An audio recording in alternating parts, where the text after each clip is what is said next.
ดินดีหน้าดีแค่นี้พี่น้องนาเขตตรงห้ามนี่งามเลยไรหนึ่งนี่10 กว่ากระสอบไปแหละอันนี้ก็เป็นอีกวิธีหนึ่งพี่น้องการเฮ็ดนาอยู่ทางบ้านพีเมืองน้องสปป.ลาวเอาพอดีมาเจอคนกำลังคาดนารุ่นนี้รุ่นเดินตามหลังจากที่เขาเบิ่งแบบคูปต้าเอาเฮ็ดจะได้ขึ้นเลยวะ ขามแล้วแสดงมาสำเร็จแล้วที่ให้เนี่ยนะเอาสำนี่วะคือว่าเห็นอุอัญญะอยู่แสดงว่าบ่จำเป็นต้องให้มันละเอียดหลายบางเทื่อมันกันมุนหลายมันสิแกบโพดบอกหรือจังใดเป็นจังใดคำพันนาขาค่ำวะ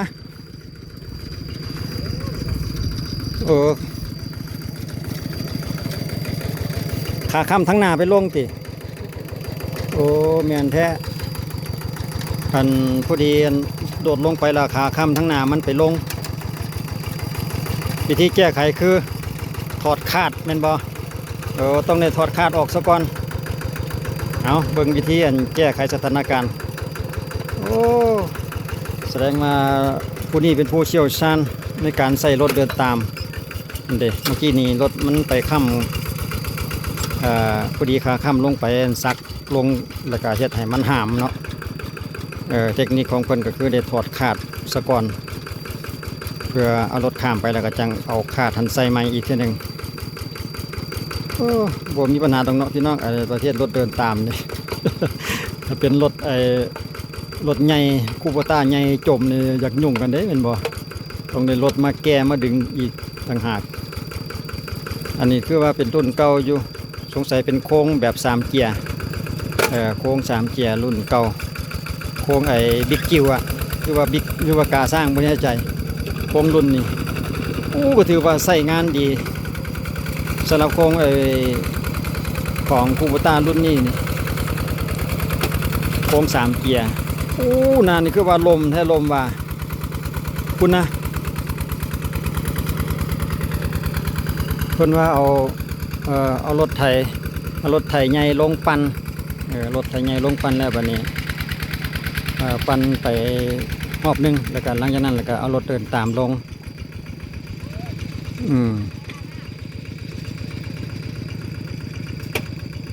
น้ำก็จักหน่อยวันวาได้แต่ว่าเขาเบิ่งกันพอดีสำหรับนาดำ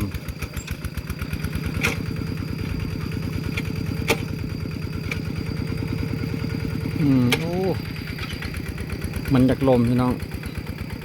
พูดนะเพราะว่าเราเอารถใหญ่ลงปั่นทีหนึ่งได้มันก็เลยลมเกินบัดนี้รถเดินตามลงมันอยากหนักเบิ่งบืนไปเบิ่งเทคนิคการคาดหน้าของเดินตามอีกแบบหนึ่งก่อนวิธีการเฮ็ดหน้าของเพิ่นรุ่นตั้งเดิมเลยพี่น้องสมัยที่ว่าเฮาเมื่อก่อนอยู่ทางอีสานบ้านเฮากะเรื่อ30 ปีผ่านมาเนาะก็มีแต่รุ่นนี้แหละกระจรแล้วก็ได้อยู่ทางฝั่งไทยแถวบ้านของเฮาอยู่เขตบุรีรัมย์พี่น้องตะกี้แต่ก่อนพ่อแม่พาเฮ็ดกันมีแต่รถเดินตามแบบนี้แล้วย่างกันได้เปลี่ยนกันพูดแล้วกันหน้าหลายค่ะแต่นี่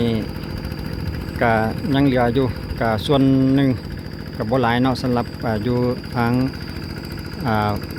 สปป.ลาวก็ยังมีส่วนหนึ่งส่วนหลายแล้วก็แม่นเพิ่นจะเอารถใหญ่กันได้แล้วกันที่สมเทียบทางอีสานนี่ก็คิดว่าบ่น่าจะมีละมั้งแถวบุรีรัมย์นี่คิดว่าอยากหน่อยแล้วที่ว่าเอารถ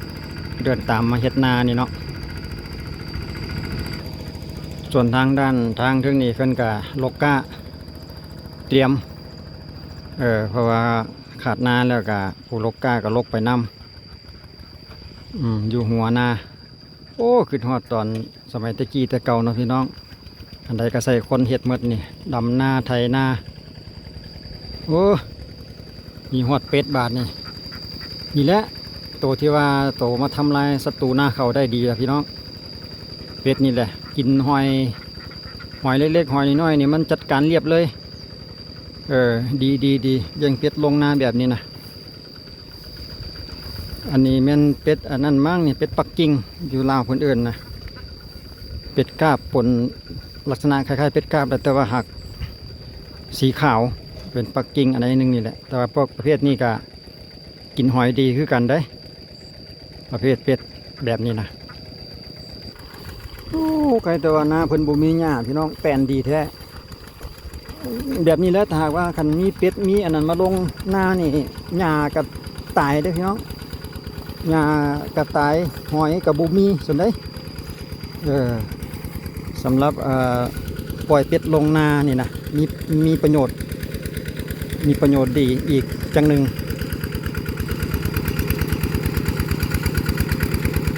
พอดีเลยน้ำทำในดำนานี่นะ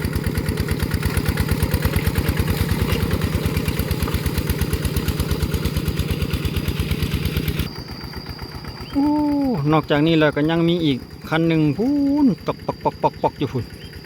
เอาเดี๋ยวเบิ่งไกลๆพอเตรีบพุ่นอันนั้นกำลังคาดหน้าคือกันผู้นั้นก็ได้แล่นยาวเลยบาทนี่หลังจากที่บนตัดหัวงานทั้งนั้นเนาะมันนาเรามันแสกน้อยหนึ่งเด้เราก็มาตัดแล่นยาวเลยหลังจากตัดแล้ว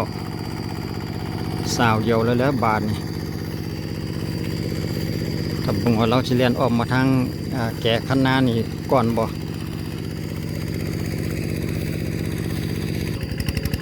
ส่วนราคาเป็นลกก้าพี่น้องเมื่อกี้ถามเพิ่นว่า100ต่อ150,000จีบกับประมาณ300 บาทนี่แหละพี่น้องก็อยู่ประมาณนั้นเนาะสลับก้า100มัดก็150,000จีบถ้าเป็นเงินไทยกับประมาณ300 บาทประมาณสำหรับราคาในปัจจุบันปี2025เราเล่นตัดเอาเทละ2ล็อก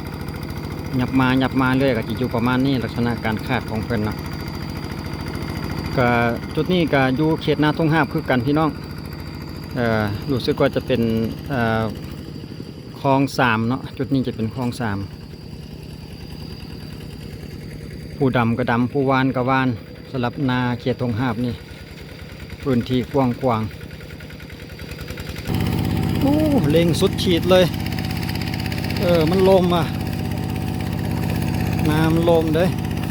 กันจีค่อยๆไปดิบ่ได้เรื่องบ่ทันการเบิ่งเราเล็งสุดขีดเลย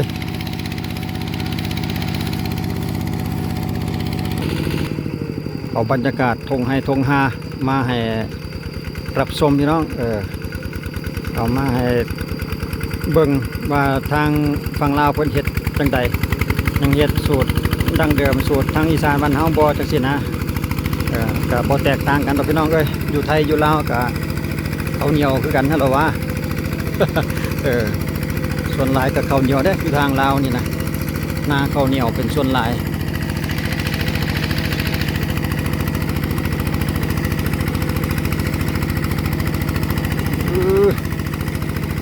นาลมดีดินดีหน้าดีแค่นี้พี่น้องนาเขตตรงห้ามนี่งามเลยไรหนึ่งนี่10 กว่ากระสอบไปแหละ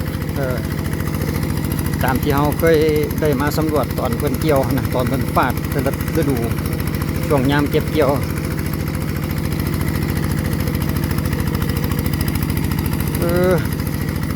แต่มันเฮ็ดง่ายยังสิก็เป็นตาเฮ็ดอยู่ดอกรถเดินตามก็ได้รู้สึกว่าจะเป็นปูปต้า5 แห้ง9 แห้งครึ่งส่วนหลายเขาใช้แต่รุ่นนั้น9 แห้งครึ่งพี่น้องสำหรับปูปต้าวง3 เกียร์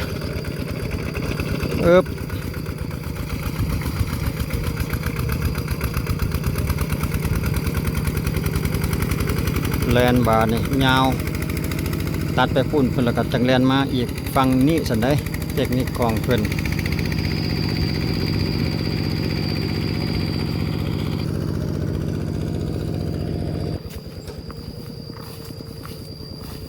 จะน้อยน้ำกับมาฮอดแล้วยันว่าอยู่กำลังรอน้ำมันยังแห้งเด้ของน้ำบนแมนตีนี่ พิ่นก็จิรอแบบให้เจ้าลกแล้วพุ่นแหละน้ำมันจังสิมา อืม เอาโอ้ยคือเห็นตอนนั้นเด้เนาะสมัยเฮาเฮ็ดนาอยู่พุ่นทางหลัก19พุ่นก็จังซี่นี่ล่ะบ่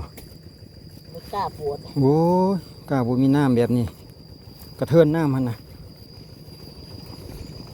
น่ะเป็นหยังคือว่ามักใส่ข้าวเจ้าซั่นน่ะบ่ได้ใส่ข้าวเหนียววะ ใส่ ใส่ส่วนหลายก็เฮ็ดไว้แต่กินนี่ติ เออ แสดงว่ากินทั้งข้าวเหนียวกินทั้งข้าวเจ้าเนาะคันบ่ใส่ข้าวเจ้าสะบัดอยากข้าวเจ้าอีกแม่นบ่ เดี๋ยวไปซื้อเพิ่นกินน่ะ มันจะซื้อเพิ่นจะเป็นก็ต้องได้เฮ็ดไปเพราะได้กินซื่อๆดอกแม่นบ่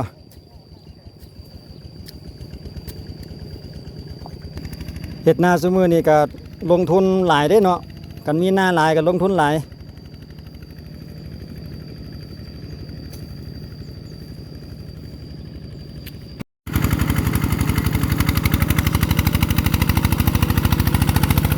โอ้เบิ่นอุตลุดเลย เพราะว่ารถใหญ่ไทยก่อนล่ะรถน้อยลงก็เป็นประมาณนี้แหละพี่น้องอาจจะหนักๆหน้อยหนึงนาลมดีแท้เอ้ยบุกอุดนาเพิ่งเพิ่นไปอ่ะคือว่าบ่ธรรมดาเมื่อยใหญ่หนึงพุ่นแหละบ่แม่นเมื่อยน้อยเด้นี่ลุยนาลมแบบนี้นะ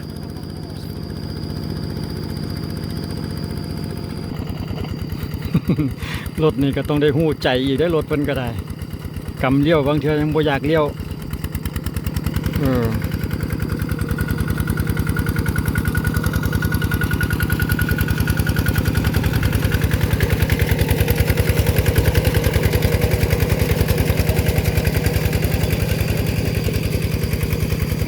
ได้ใจอยู่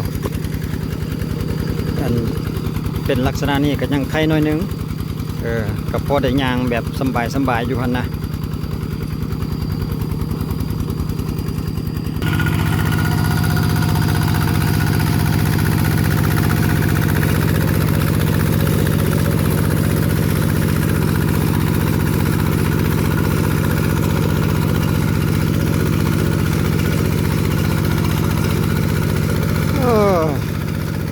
สุดยอด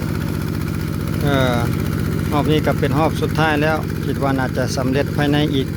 ตอนขากลับนี่แหละพี่น้องเอ้ย